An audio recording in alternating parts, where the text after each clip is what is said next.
Okie dokie.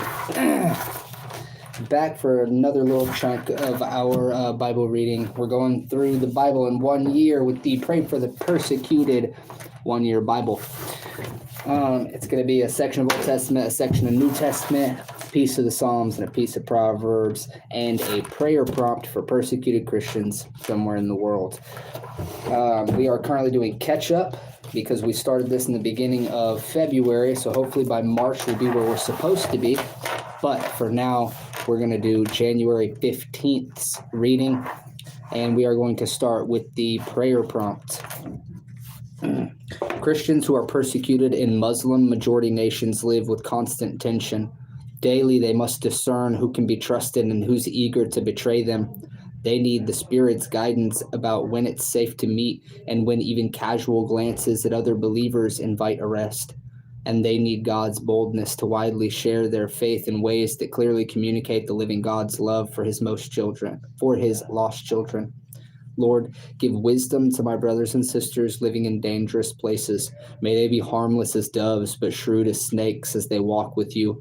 Provide for their every need. Amen. So the Old Testament section for January 15th is going to be Genesis 31:17 through 32:12. So Jacob put his wives and children on camels, and he drove all his livestock in front of him. He packed all the belongings he had acquired and paid in a ram and set out for the land of Canaan, where his father Isaac lived. At the time they left, Laban was some distance away, shearing his sheep. Rachel stole her father's household idols and took them with her. Jacob outwitted Laban the Aramean, for they set out secretly and never told Laban they were leaving. So Jacob took all his possessions with him and crossed the Euphrates River, heading for the hill country of Gilead. 3 days later, Laban was told that Jacob had fled, so he gathered a group of his relatives and set out in hot pursuit. He caught up with Jacob 7 days later in the hill country of Gilead. But the previous night, God had appeared to Laban the Aramean in a dream and told him, "I'm warning you, leave Jacob alone." Laban caught up with Jacob as he was camped in the hill country of Gilead, and he set up his camp not far from Jacob's. "What do you mean by deceiving me like this?" Laban demanded. "How dare you drag my daughters away like prisoners of war? Why did you slip away secretly? Why did you deceive me? And why didn't you say you wanted to leave? I would have given you a farewell feast with singing and music, accompanied by tambourines and harps. Why didn't you let me kiss my daughters and grandchildren and tell them goodbye? You have acted very foolishly. I could destroy you, but the God of your father appeared to me last night and warned me, leave Jacob alone. I can understand your feeling that you must go and your intense longing for your father's home, but why have you stolen my gods? I rushed away because I was afraid," Jacob answered. "I thought you would take your daughters from me by force. But as for your gods, see if you can find them, and let the person who has taken them die. And if you find anything else that belongs to you, identify it before all these relatives of ours, and I will give it back." But Jacob did not know that Rachel had stolen the household idols. Laban went first into Jacob's tent to search there, then into Leah's, and then the tents of the 2 servant wives. But he found nothing. Finally, he went into Rachel's tent, but Rachel had taken the household idols and hidden them in her camel's saddle, and now she was sitting on them. When Laban had thoroughly searched her tent without finding them, she said to her father, "Please, sir, forgive me if I don't get up for you. I'm having my monthly period." So Laban continued his search, but he could not find the household idols. Then Jacob became very angry, and he challenged Laban. "What's my crime?" he demanded. "What have I done so wrong to make you chase after me as though I was a criminal? You have rummaged through everything I owned. Now show me what you found that belongs to you. Set it out here in front of us, before our relatives, for all to see. Let them judge between us. For 20 years I have been with you, caring for your flocks. In all that time, your sheep and your goats never miscarried. In all those years, I never used a single ram of yours for food. If I were attacked and killed by wild animals, I never showed you the carcass and asked if any were attacked and killed by wild animals. I never showed you the carcass and asked you to reduce the count of your flock. No, I took the loss myself. You made me pay for every stolen animal, whether it was taken in broad daylight or in the dark of night. I worked for you through the scorching heat of the day and through cold and sleepless nights. Yes, for 20 years I slaved in your house. I worked for 14 years, earning your 2 daughters, and then 6 more years for your flock. And you changed my wages 10 times. In fact, if the God of my father had not been on my side, the God of Abraham and the fearsome God of Isaac, you would have sent me away empty-handed. But God has seen your abuse and my hard work. That is why he appeared to you last night and rebuked you. Then Laban replied to Jacob, These women are my daughters, these children are my grandchildren, and these flocks are my flocks. In fact, everything you see is mine. But what can I do now about my daughters and their children? So come, let's make a covenant, you and I, and it will be a witness to our commitment. So Jacob took a stone and set it up as a monument. Then he told his family members, Gather some stones. So they gathered stones and piled them in a heap. Then Jacob and Laban sat down beside the pile of stones to eat a covenant meal. To commemorate the event, Laban called the place Hagar Sahadutha, which means witness pile in Aramaic, and Jacob called it Galeed, which means witness pile in Hebrew. Then Laban declared, This pile of stones will stand as a witness to remind us of the covenant we have made today. This explains why it was called Galeed, witness pile, but it was also called Mizpah, which means watchtower. For Laban said, May the Lord keep watch between us to make sure that we keep this covenant when we are out of each other's sight. If you mistreat my daughters or if you marry other wives, God will see it even if no one else does. He is a witness to this covenant between us. See this pile of stones, Laban continued, and see this monument I have set between us. They stand between us as witnesses of our vows. I will never pass this pile of stones to harm you, and you must never pass these stones or this monument to harm me. I call on the God of our ancestors, the God of your grandfather Abraham, and the God of my grandfather Nahor, to serve as a judge between us. So Jacob took an oath before the fearsome God of his father Isaac to respect the boundary line. Then Jacob offered a sacrifice to God there on the mountain and invited everyone to a covenant feast. After they had eaten, they spent the night on the mountain. Laban got up early the next morning, and he kissed his grandchildren and his daughters and blessed them. Then he left and returned home.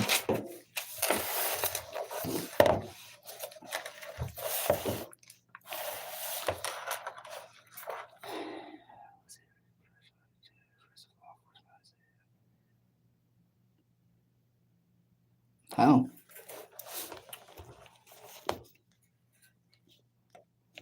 Okay. Well, we'll pray for all the souls involved. Jesus help them.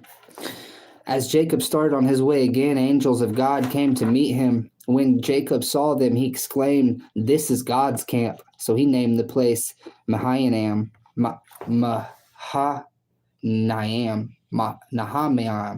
Ooh, that's a hard one. I'm sorry. Then Jacob sent messengers ahead to his brother Esau, who lived in the region of Seir in the land of Edom. He told them, Give this message to my master Esau, humble greetings from your servant Jacob. Until now I have been living with Uncle Laban, and now I own cattle, donkeys, flocks of sheep and goats, and many servants, both men and women. I have sent these messengers to inform my lord of my coming, hoping that you will be friendly to me. After delivering the message, the messengers returned to Jacob and reported, We met your brother Esau, and he is ready on his way to meet you with an army of 400 men. Jacob was terrified at the news. He divided his household, along with the flocks and herds and camels, into 2 groups. He thought, if Esau meets one group and attacks it, perhaps the other group can escape. Then Jacob prayed, O God of my grandfather Abraham and God of my father Isaac, O Lord, you told me, return to your own land and to your relatives, and you promised me, I will treat you kindly. I am not worthy of all the unfailing love and faithfulness you have shown to me, your servant. When I left home and crossed the river Jordan, I owned nothing except a walking stick. Now my household fills 2 large camps. O Lord, please rescue me from the hand of my brother Esau. I am afraid that he is coming to attack me along with my wives and children. But you promised me, I will surely treat you kindly, and I will multiply your descendants until they become as numerous as the sands along the seashore, too many to count. There's our Old Testament reading for the day. Moving along nicely. I'm excited to see what's going to happen between Jacob and Esau. Of course, we know the story, but the details matter, and it's details that I haven't gotten into much myself. Let's move on to our New Testament reading for January 15th portion, and that's going to be Matthew 10:24 through 11:6. Students are not greater than their teacher, and slaves are not greater than their master. Students are to be like their teacher, and slaves are to be like their master. And since I, the master of the household, have been called the prince of demons, the members of my household will be called by even worse names. But don't be afraid of those who threaten you, for the time is coming when everything that is covered will be revealed, and all that is secret will be made known to all. What I tell you now in the darkness, shout abroad when daybreak comes. What I whisper in your ear, shout from the housetops for all to hear. Don't be afraid of those who want to kill your body. They cannot touch your soul. Fear only God, who can destroy both soul and body in hell. What is the price of 2 sparrows, 1 copper coin? But not a single sparrow can fall to the ground without your Father knowing it. And the very hairs on your head are all numbered, so don't be afraid. You are more valuable to God than a whole flock of sparrows. Everyone who acknowledges me publicly here on earth, I will also acknowledge before my Father in heaven. But everyone who denies me here on earth, I will also deny before my Father in heaven. Don't imagine that I came to bring peace to the earth. I came not to bring peace, but a sword. I have come to set a man against his father, a daughter against her mother, and a daughter-in-law against her mother-in-law. Your enemies will be right in your own household. If you love your father or your mother more than you love me, you are not worthy of being mine. Or if you love your son or daughter more than me, you are not worthy of being mine. If you refuse to take up your cross and follow me, you are not worthy of being mine. If you cling to your life, you will lose it. But if you give up your life for me, you will find it. Anyone who receives you receives me, and anyone who receives me receives the Father who sent me. If you receive a prophet as one who speaks for God, you will be given the same reward as a prophet. And if you receive a righteous person because of their righteousness, you will be given a reward like theirs. And if you give a cup of even cold water to one of the least of my followers, you will surely be rewarded. When Jesus had finished giving these instructions to his 12 disciples, he went out to teach and preach in towns throughout the region. John the Baptist, who was in prison, heard about all the things the Messiah was doing, so he sent his disciples to ask Jesus, "Are you the Messiah we've been expecting, or should we keep looking for someone else?" Jesus told them, "Go back to John and tell him what you have heard and seen. The blind see, the lame walk, those with leprosy are cured, the deaf hear, the dead are raised to life, and the good news is being preached to the poor." And he added, "God blesses those who do not fall away because of me."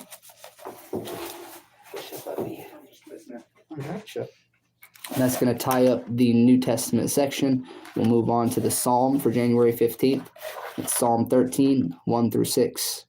O Lord, how long will you forget me? Forever? Oh, how long will you look the other way? How long must I struggle with anguish in my soul, with sorrow in my heart every day? How long will my enemy have the upper hand? Turn and answer me, O Lord my God. Restore the sparkle to my eyes, or I will die. Don't let my enemies gloat, saying, "We have defeated him." Don't let them rejoice at my downfall. But I trust in your unfailing love. I will rejoice because you have rescued me. I will sing to the Lord because he is good to me.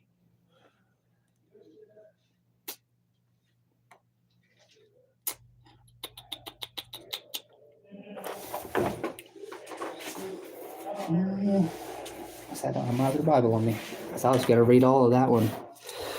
Let's move to Proverbs 3, 16 through 18. That'll be our Proverbs for January 15th, and we'll wrap up. She, wisdom, offers you long life in her right hand, and riches and honor in her left. She will guide you down delightful paths. All her ways are satisfying. Wisdom is a tree of life to those who embrace her. Happy are those who hold her tightly. Riches and honor. I like that. The right hand, left hand, because the right hand is supposed to be like the good hand, and the left hand is like the firm hand. So I like that we see the long life in the right hand, but riches and honor in the left, because that's not just inherently good. The riches and honor come with a big responsibility. Big responsibilities. Thanks for listening in. If we have free time later, we'll get another day in, and hopefully we'll be caught up by March. God bless. We love you, and so does Jesus. Sweet. We won't